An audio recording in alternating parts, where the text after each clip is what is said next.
cybersecurity enthusiasts, you're watching A News, Canada's frontline in cybersecurity reporting. This week we are discussing the ongoing breach at JLR, the newly reported breach at Toys R Us, the gaps in the federal government's approach to cybersecurity, and CCN push towards security for the health sector. That's right, Young. JLR, the dealership that experienced a hack late August, is still not back at full capacity. The S&P expects a drop in revenue of around 16% for the dealership. This is also not including the estimated 5,000 organizations that are also affected, leading to a total loss of around 2.5 billion USD to the UK economy. And in more local news, the Canadian toys retailer Toys R Us experienced a leak of info July 30th. The delay to report has not been officially commented on, but we do know that the breach records contain the name, address, emails, and the phone numbers of shoppers. They have also confirmed that no password or banking information have been leaked due to this breach. In other Canadian news, a new report from the Auditor General says that 119 of 204 federal organizations are not required to use the cybersecurity services offered by the SSC. This exposes gaps in the current cybersecurity landscape of the government. While some organizations have opted in, many have not, leading to inconsistencies in systems across Canada. It is reported that in a recent major breach, this caused a delay in the organization's responses by about 7 days.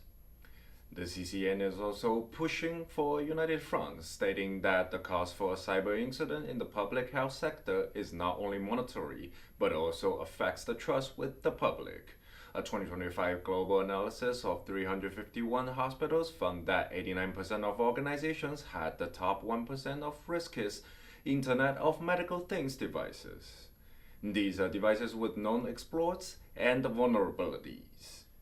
And now, on a lighter note, a picture of a cat. And now, Kale with the States.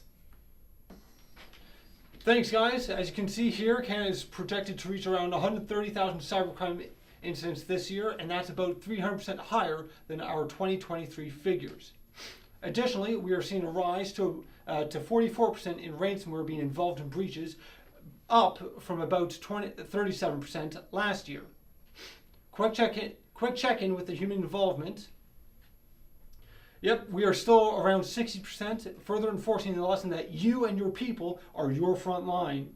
We are also seeing an increase in detection times from 4 days up to just under 7. And as always, our industry leaderboards. Looks like manufacturing is still on top, followed closely by finance and healthcare sectors. If you operate in one of those industries, I'd recommend an umbrella. Back to you, gentlemen. Thank you for your insights, Kale. Next up, Loic with this week's breakdown and tips. Thanks, guys. So today we want to talk about third-party risk. And for companies, what that means is the people you're working with, the service providers, how are they handling your information, of course. So if you provided them some data, how are they protecting it, how are they making sure it's not getting leaked. But one aspect that is also often forgotten is missed deadlines. And what this means is what a key supplier was having an issue on their side. Like, for example, in manufacturing, that could be a key supplier that's not delivering a part for you.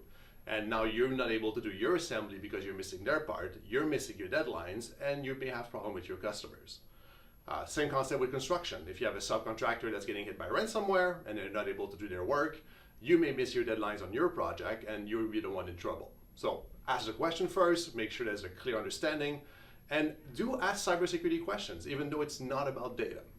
For the people at home, we're getting asked to provide our data more and more. I mean, it could be when you're subscribing to a new service, when you're joining a gym, or if you want to test drive a car. They're going to ask you for some information. They might ask you for a copy of your driver's license. Well, ask the question, what are you going to do with my data? Are you keeping it? Are you going to be destroying it? And by asking those questions, that's how you're going to make sure that the next time there's a data leak or something, you're not going to be in it, and it's going to be a lot easier for you and a lot quieter for you. Well, that's it for today. Thanks for watching E! News, and we'll see you around.